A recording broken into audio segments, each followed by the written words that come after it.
Fight Fiend Forecast. I'm the host, Joseph, back to do the post weigh-in Faceoff show for UFC 295.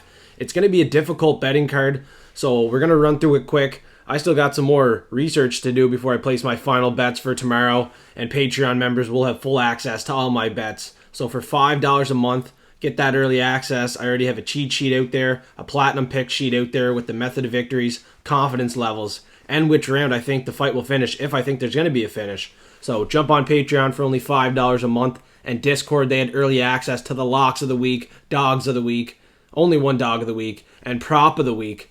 But really, there is two dogs of the week because one of my locks is an underdog. So if you've seen the early prediction show, I gave you my locks, I gave you my dog. And if you didn't comment 3 outcomes that you think are going to hit this weekend on the last video, go do it right now because I'm going to give away Patreon on our Discord for the rest of the year to whoever can get 3 outcomes right in the comment section on the early prediction show. So just go back, put your 3 outcomes that you think will hit. If I see 3 outcomes that hit and you're on Discord, I'll give you a message and you're getting Patreon access on Discord for the rest of the year. So it's a pretty easy giveaway. Go back to the early prediction show, comment which 3 outcomes you think will hit. If you were waiting to comment your 3 outcomes until after the weigh-in show, everybody made weight except for 2 guys. So Jamal Emmers, he was 1 pound overweight, and then Roosevelt Roberts, he was 2 pounds overweight. Roberts is stepping in short notice, so there's no shame in that, really. The fight's still a go. Emmers and Bazooka is still a go. Bazooka is the dog of the week, so check out the early prediction show on that prediction. One thing to touch about on that one there, it's the first fight of the night. He's one of the 3 guys training in New York. The crowd's going to be ecstatic for him. I'm going to be electric too. I think he's going to get it done here by a finish. I'm leaning the knockout, but we're going to see how it goes here. He looked pretty good against Sean Woodson when he was short notice. He had some moments in that fight, like I said. Almost found the TKO. In this fight, I think he's going to have a moment and find a finish here. I could be way wrong. He is a 3-1 underdog, but we're going to see how it goes. And the next fight on the card is an absolute scrap. I don't want to miss this one. Kevin Borjas making his debut against Joshua Van. Second fight in the UFC for Van. I'm going for Van in this one.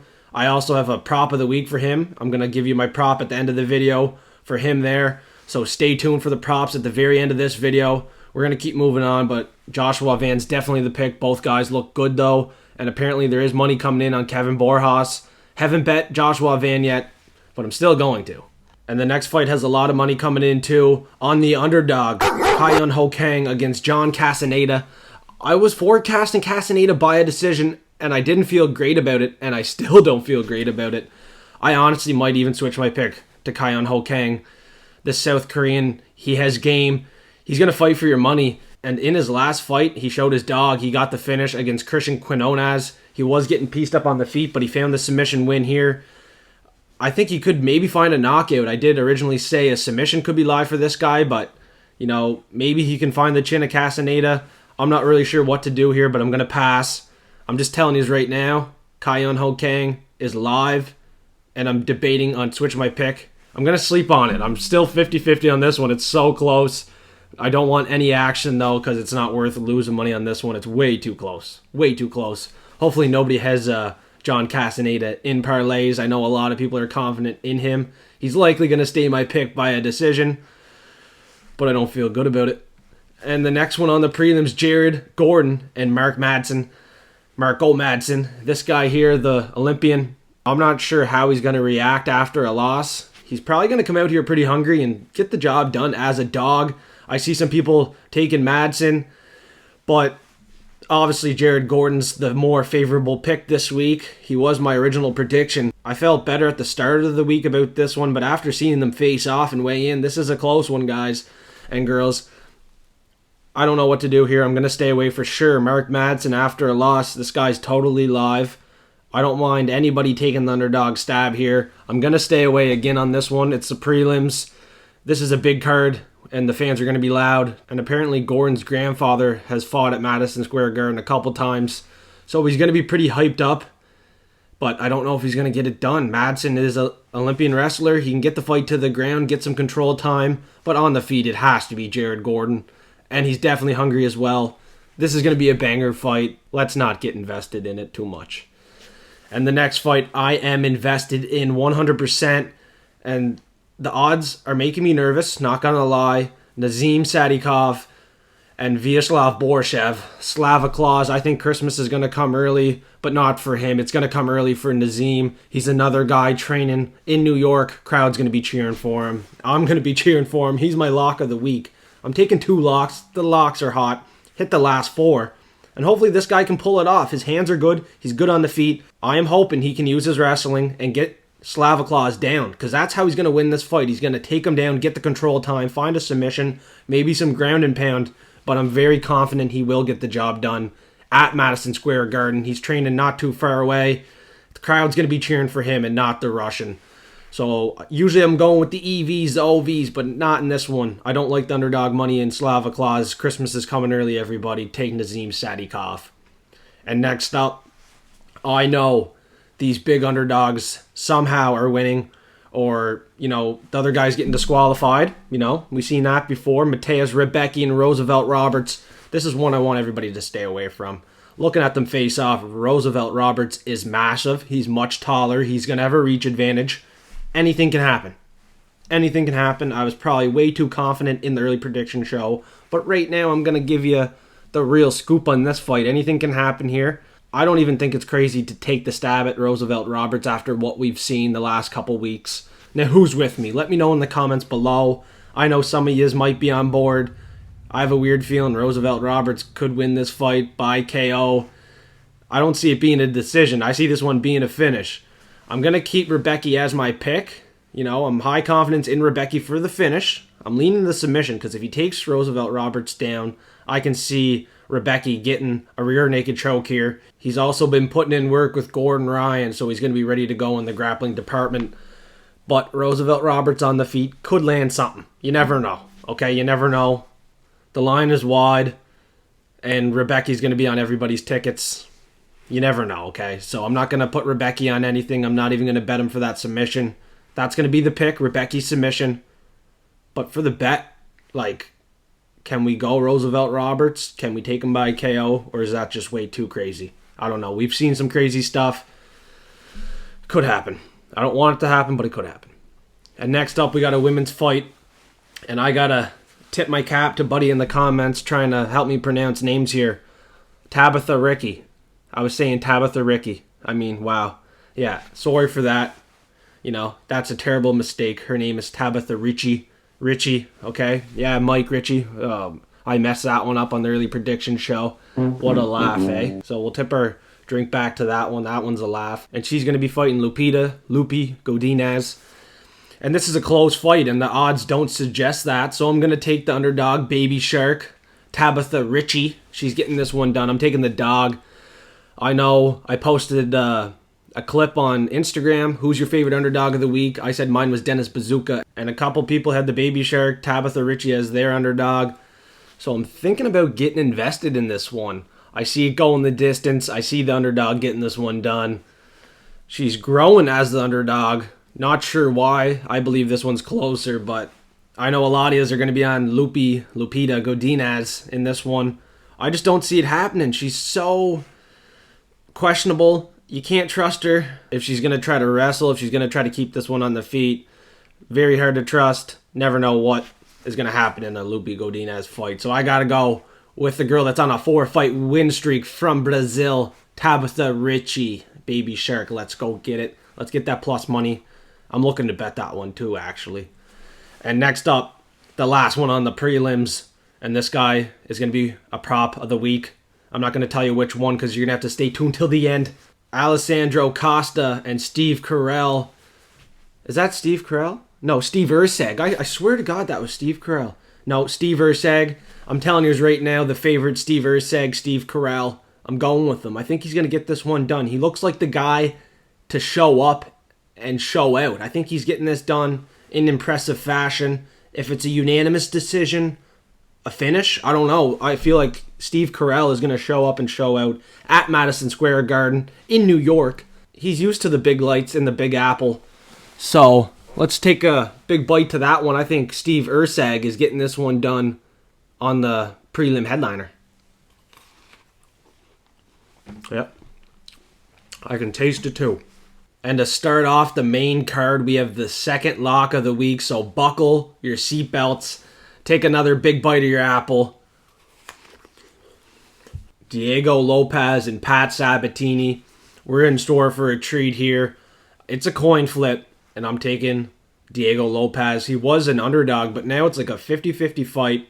I don't like his haircut, and I don't like that he pulls guard, but I think on the feet, he's going to be the better fighter. I know Pat Sabatini's good on the ground and has good control, but Lopez has some tricks on the ground too, so the finish is live on the feet, on the ground, anywheres, and I think if it goes the distance, Diego's just going to do too much. He's younger, hungrier, and he has a lot more in the tank, so I'm pretty confident in this underdog. And next up, we got Matt Frevola and Benoit Saint-Denis, and these two guys are coming out hot for sure. I expect someone to get finished. Matt Frevola has been knocked out before, and Benoit Saint-Denis is as durable as they come, so I'm sticking with the pick. Benoit Saint-Denis, the God of War. I know some people might disagree. They're going to chase Matt Frevola by knockout. I thought about it. It's going to be Veterans Day at Madison Square Garden, and he's another guy, the final guy that's training in New York. I know the crowd's going to be hyped for Frevola. And Veterans Day, Remembrance Day, November 11th at Madison Square. It all sets up for Frevola KO. And I'll likely get there for a hedge bet, but I'm sticking with Benoit Saint-Denis to either find a submission or a knockout in this fight. He's a huge favorite. I don't love the price, but I think he's going to get it done. He's one of my favorite fighters, and I got to stick with him until the wheels absolutely fall off. I think he's durable enough to get this one done. Survive a couple shots and then get the fight where he wants it. And next up, we got Jessica Andrade and Mackenzie Dern. Mackenzie Dern looked hella good at the weigh-ins and at the face-offs. She's going to stay the pick. Definitely going to stay the pick. She can get the fight to the ground. She can submit her. Her striking looks much better. If she wants to keep it on the feet, it could get sketchy. Jessica Andrade has a lot of experience. She has a lot of power. Her kicks are kind of wild. Anything can happen. It's women's MMA. I'm going to stay away. But Mackenzie Dern is going to stay the pick, and I wish she would stay over. And next up, we got Sergey Pavlovich and Tom Aspinall. And I don't know why I didn't make this guy my lock of the week, because I'm super confident in this guy. It is my lock prop of the week. Both my locks aren't even a lock prop. So that just tells me something right there. This guy could be my third lock, but I didn't do it because the co-main event and the main event the last couple weeks, stuff's just going crazy. But now that we got two fights that are price close, I'm actually confident. So I'm about to go heavy on these two guys. Sergey Pavlovich. That's the one I'm confident in. If you didn't watch the early prediction show, I think he's getting the knockout shot. He has one-punch power. So the buddy in the comments that said he's sick of the narrative that Pavlovich just has this one-punch power, but buddy, he does. I watched his highlights. I do my research. Shamil, he knocked that guy out in one punch. Tuivasa, one punch, sent him back. One punch, Tuivasa, put him in a 360. So you talk about one-punch power. One punch, it's devastating power, man. Pavlovich will hit different. I am 100% certain Pavlovich is going to prove to you he has power, and he's getting the knockout here against Tom Aspinall. It might not be the first round, but it's going to come sooner than later. I can see it coming in the first, actually. Maybe the second, third. He could even go the distance. That's not crazy, but I'm going to lock in the knockout shot for Sergey Pavlovich. The streak's going to continue. He's on a rampage right now, and Tom Aspinall ain't the guy to stop it. I know a lot of people that I'm friends with in the MMA community are from that side of the world. They're going to be choosing Aspinall. They disagree with this pick. They have money on Tom Aspinall. And obviously the odds suggest that this is a 50-50 fight. But, I'm going to stay confident in my guy, Sergey Pavlovich. He's made me a lot of money in the past. And this is another guy. I am not going against him until the wheels completely fall off. And the wheels are screwed on tight. And he's getting this one done, guys. Knockout shot, Sergey Pavlovich. It's $2.10 for the knockout. And then it's $2 for him to win now. So just take him on the money line. But listen, if the lock prop doesn't hit, the knockout for Sergey Pavlovich, what I'm going to do there is do a shoey bet. Just because I don't have anybody else to do a shoey bet with. Nobody in the comments below really disagreed with anything that I said on the early prediction show and offered to do a shoey. So I'll do a shoey with myself. If Pavlovich doesn't get the KO, I'll do a big greasy shoey. I might even put a shot of Whitney in that or a shot of Fireball. We'll make it gross because I'm confident in Sergey Pavlovich. Don't go too heavy on the knockout or anything like that. Just take a money line. He's $2 to win, $2.10 for the knockout. We're not going to make these kind of mistakes anymore. Let's play it smart. 10 cents in the difference. Sergey Pavlovich money line. Can't believe he's a dog. Let's go get it. And next up, we got another $2 underdog, Yuri Procházka, former champion, against another former champion from another division, Alex Pereira. Poton, this is it, man. He's 36. He's getting a little bit old, and Yuri's young. He's hungry. And there's some big money coming in on Yuri, if you want to know that. So I'm going to lean Pereira. His striking's more technical, more cleaner. And at the face-offs, he's intense. But the other side at the face-offs, that's what's making me scared. Procházka is more intense, in my opinion. And he really stared down Pereira. So this is a banger fight. I don't want to get too invested here. I was thinking about Pereira KO. But for the price, I don't think it's worth it. I really don't. At this price, there is value, though, in Pereira. But such a close fight. Anything can happen here. Yuri is so unorthodox and awkward. He could land a shot. He could get the fight to the ground, sink a rear naked choke. But then again, Pereira could have an awesome game plan from Glover Teixeira and just completely dominate this fight. So I gotta lean with my guy, Alex Pereira. He's only let me down once against Izzy. He got knocked out in that one, so his chin could be just on the decline, a massive decline, and we're going to find out. So that's why I don't want to get invested, because Yuri is a guy that could find that knockout shot and expose Alex Pereira once and for all and just seal his career, because if he loses this one, there's not much left for him to do. And if he can't take advantage of this opportunity at this age, I'm afraid it's near it for Poton. He's getting old, and if he gets knocked out bad here or he gets submitted, like exactly what else is left for Pereira. So that's my opinion. This is a close fight. I'm going to ever so slightly lean Alex Pereira. Don't get invested too much in the main event. I have more confidence in the co-main event. But if I get a lean or I decide to switch my pick to Yuri Procházka, you're going to get notified first on Discord or Patreon. But I also post my picks tomorrow on Instagram and Twitter. So give me a follow, the Fight Fiend Forecast. We're here to stay. We're doing 2 videos a week. And I know this video didn't have too much of a recap on the weigh-ins or face-offs, but there's not too much to recap. You can watch the 2-minute video on them facing off if you want. You know, the weigh-ins were pretty calm.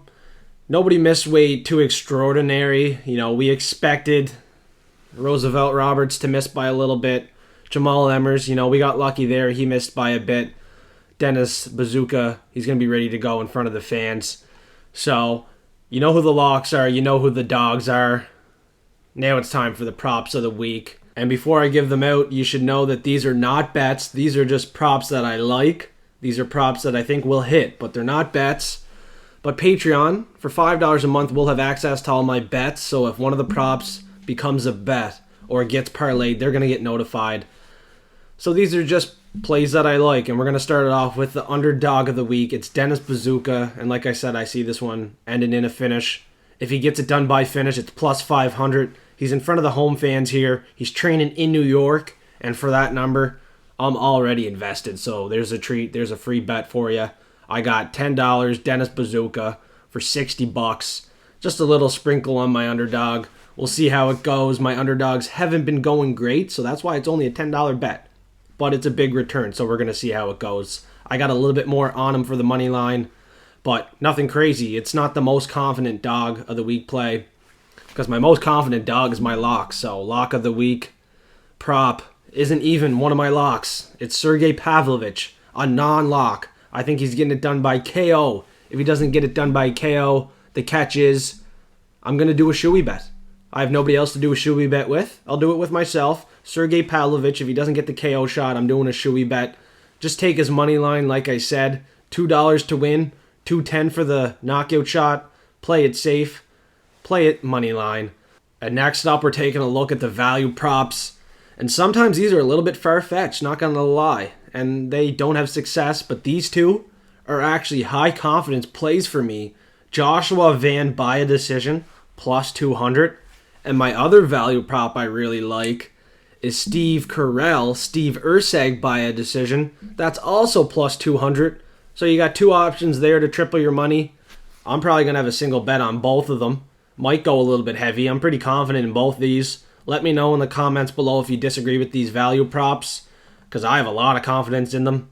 On the early prediction show, I forecasted that both these guys won't be able to find a finish. And it's because when competition gets tougher, it's going to be a lot tougher to find those finishes. So these guys both fought some weaker competition on the regional scene. They're both in a pretty close matchup at Madison Square Garden. Crowd's going to be electric. I see these guys going for 15 minutes. Both of them could even be in a fight of the night. So these are both going to be scraps, but I see both these guys getting their hand raised and getting the best of their opponent. Let's smack that plus 200 and triple our money. And that's it for the props of the week. Thanks everybody for watching the post-weigh-in face-off show. I kind of basically went through my final predictions and then just gave my props. But that's okay because you got some confirmation on some fights. And now I'm going to put together a parlay that is bound to hit this week.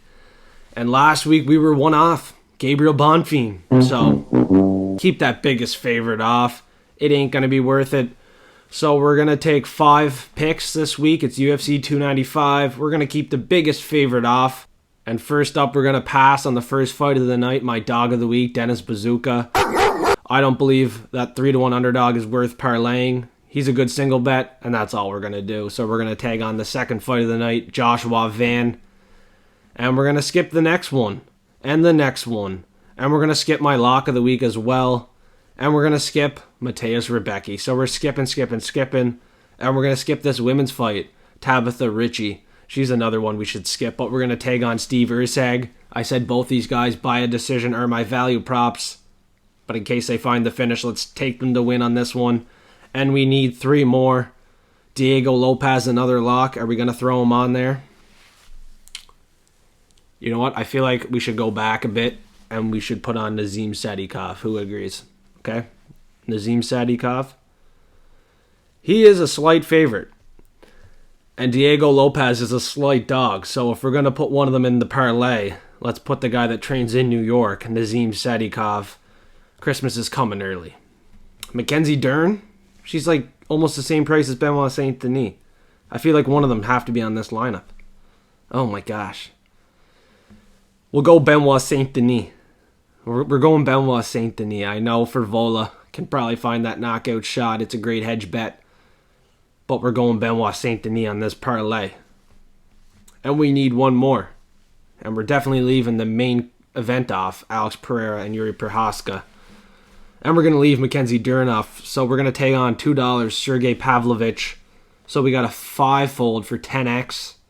Joshua Van, Steve Ursag, Nazim Sadikov, Benoit Saint Denis, Sergey Pavlovich. I just put this together on the card. You put $10 on it. You got $100, and then you take $5 of that dollars, and you come to my Patreon for only $5 a month for exclusive early access to all my bets, because I'm going to have a bunch of great bets put together if I can make something like that together that quick. If you put $100 on that 5-fold, it is $1,000.